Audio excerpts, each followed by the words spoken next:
और बिहार में अररिया, सिवान और मोतिहारी के बाद आज किशनगंज में फिर एक पुल टूट गया। इससे किशनगंज जिले के बहादुरगंज से लगातार हम देख रहे हैं आवागमन ठप हो गया है।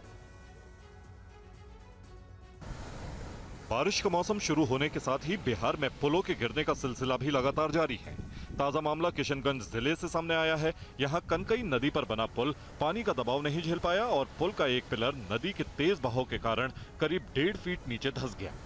सूचना मिलने पर जिले के प्रशासन ने हालात का जायजा लिया। पुलिस ने बैरिकेडिंग कर पुल से आवाजाही को रुकवा दिया। पुल पर आवाजाही बंद होने से लोगों को परेशानी हो रही है। पिछले 10 दिनों के अंदर ये पुल गिरने की चौथी घटना है। ग्रामीणों के मुताबिक पुल का निर्माण करीब 6 साल पहले किया गया था। उनके मुताबिक 2 साल से पुल की हालत खराब थी। बारिश के कारण जल स्तर बढ़ने से इसका दबाव पुल सह नहीं सका और पुल का एक हिस्सा धंस गया।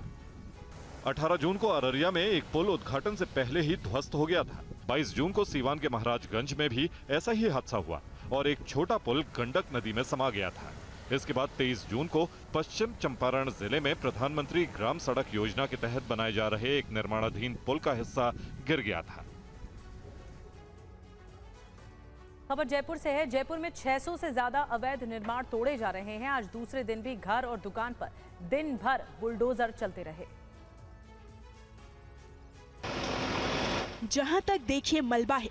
बिल्डिंग की दीवारें, छत जमीन पर गिरा दिए गए हैं। केवल ईंट और कंक्रीट दिख रहे हैं। अब भी बुलडोजर चल रहे हैं। कड़ी सुरक्षा व्यवस्था के बीच मुख्यमंत्री भजनलाल शर्मा के विधानसभा क्षेत्र सांगनेर में अवैध निर्माण के खिलाफ जेडीए की कार्रवाई जारी है। जेडीए का कहना है कि सैकड़ों घरों के साथ कई दुकानें भी अवैध तरीके से बनाई गई थी। कोर्ट के आदेश पर उन्हें धाराशाही किया जा रहा है। टोटल 691 अतिक्रमण चिन्हित किए थे हमने। उसमें से 550 के आसपास दुकानें व व्यावसायिक शोरूम है। इसके अलावा 50 मकान हैं और 80 से 90 के आसपास मरीज गार्डन और फार्म हाउसेस वगैरह की बाउंड्री वॉल। जेडीए के मुताबिक सड़क को 200 फीट किए जाने का मास्टर प्लान है। अधिकारियों की माने तो कई लोगों ने स्वेच्छा से अपनी दुकानें और सामान हटा लिया। जेडीए सबके लिए समान रूप से कार्रवाई करेगा।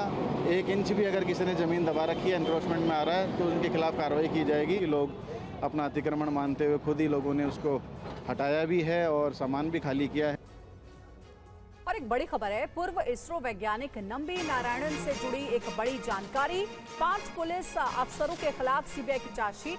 पुलिस अफसरों पर झूठा केस बनाने का आरोप है। नंबी नारायणन के खिलाफ झूठा केस का आरोप केरल के पूर्व डीजीपी सीबी मैथ्यू, आईबी के अधिकारी RB Sreekumar, inspector S Vijayan, DSP K Joshua और पीएस जयप्रकाश के खिलाफ चार्जशीट दाखिल की गई है।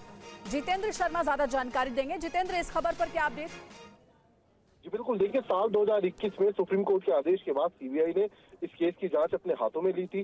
सीबीआई ने जब तफ्तीश की तो पता चला कि जो नंबी नारायण जो पूर्व वैज्ञानिक है, उनके ऊपर जो भी आरोप लगाए गए वो सरासर गलत थे और उन्हें एक फंसाने की साजिश रची गई थी, जिसको लेकर 5 पुलिस कर्मियों के तहत, जिसमें कई सीनियर पुलिस ऑफिशियल भी है, उनके खिलाफ चार्जशीट दायर की गई है सीबीआई के द्वारा। तो कहा जा सकता है कि एक तरीके से सीबीआई ने नंबी नारायण को अब क्लीन चिट दे दी है। 1994 का एक पूरा मामला है जब नंबी नारायण के ऊपर आरोप लगा था कि जो दरअसल जो मिसाइल होती है या फिर कहे जो अंतरिक्ष यान होता है, उससे जुड़ी जो जानकारियां थी इसरो की, बेहद महत्वपूर्ण और गोपनीय जानकारियां थी, वो दूसरे देश को उनकी तरफ से बेची गई है। ये आरोप उनके पर लगाकर उनके खिलाफ एफआईआर दर्ज की गई थी। तो लिहाजा अब उस मामले की तफ्तीश करते हुए सीबीआई ने साफ तौर पर नंबी नारायण को न सिर्फ क्लीन चिट दिया बल्कि 5 पुलिस कर्मियों के खिलाफ। ठीक है जितेंद्र, बहुत शुक्रिया। पूर्व इसरो वैज्ञानिक के ऊपर झूठा केस बनाया गया था और इस पूरे मामले में अब 5 पुलिस ऑफिसर्स पर होगी कार्रवाई। और इस बीच अमरनाथ यात्रियों का पहला जत्था कल रवाना होगा। अमरनाथ यात्रा को लेकर सुरक्षा की क्या तैयारियां हैं, संवाददाता अंकित भट्ट की रिपोर्ट देखिए। जम्मू से कल बाबा बर्फानी का पहला जत्था रवाना किया जाएगा। इस समय मैं मौजूद हूँ जम्मू बेस कैंप भगवती नगर में और तस्वीरों में देश के अलग अलग कोने से आए हुए लोगों को आप सुन सकते हैं कि किस तरीके से ये लोग उत्साहित हैं। सुरक्षा व्यवस्था को भी चाक चौबंद किया गया है और तस्वीरों में हम आपको दिखाने की कोशिश कर रहे हैं। ये देखिए, बॉडी स्कैनर के साथ साथ यहाँ पर अलग अलग सीसीटीवी कैमरे जो है वो लगाए गए हैं और यहाँ पर जो बैरिकेड है वो जम्मू कश्मीर पुलिस की तरफ से लगाए गए हैं और इससे आगे किसी को भी जाने की अनुमति जो है वो नहीं दी गई है।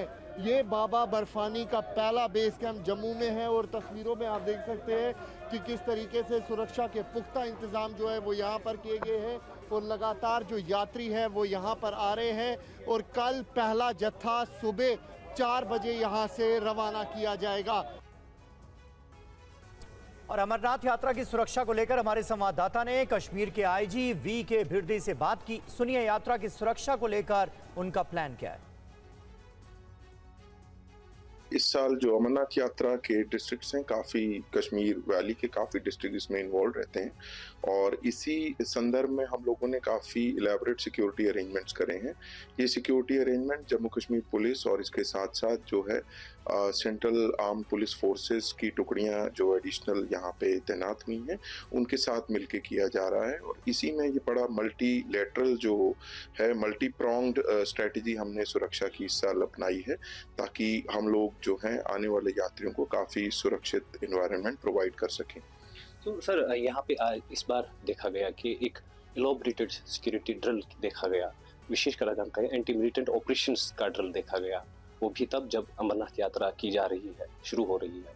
तो क्या हम मान लें कि कोई ऐसा थ्रेट परसेप्शन है जिसको लेकर ऐसे कड़े सुरक्षा के प्रबंध किए जा रहे हैं? देखिए, ये सिक्योरिटी एपरेटस की एक इनहेरेंट पार्ट होता है कि अपनी जो एक्सरसाइजेज हैं, ड्रिल्स हैं, उसको प्रैक्टिस करते रहें और इसी सिलसिले में ये अभी जो हाल ही में हम लोगों ने काफ़ी जो सिक्योरिटी ड्रिल्स हैं, हम लोगों ने जो इंटरनल SOPs बनाई हैं, चूँकि काफ़ी अलग अलग फोर्सेस का अमला इसमें इन्वॉल्व होता है और उनमें ताकि एक अपना तालमेल और समन्वय रहे, तो उन चीज़ों को प्रैक्टिस करने के लिए हम ऐसी ड्रिल्स कंडक्ट करते हैं ताकि अगर कोई एक्सीडेंट सिचुएशन हो तो उस समय वो बड़े अच्छे से बखूबी से अपनी जो ड्यूटीज़ अंजाम दे सकें।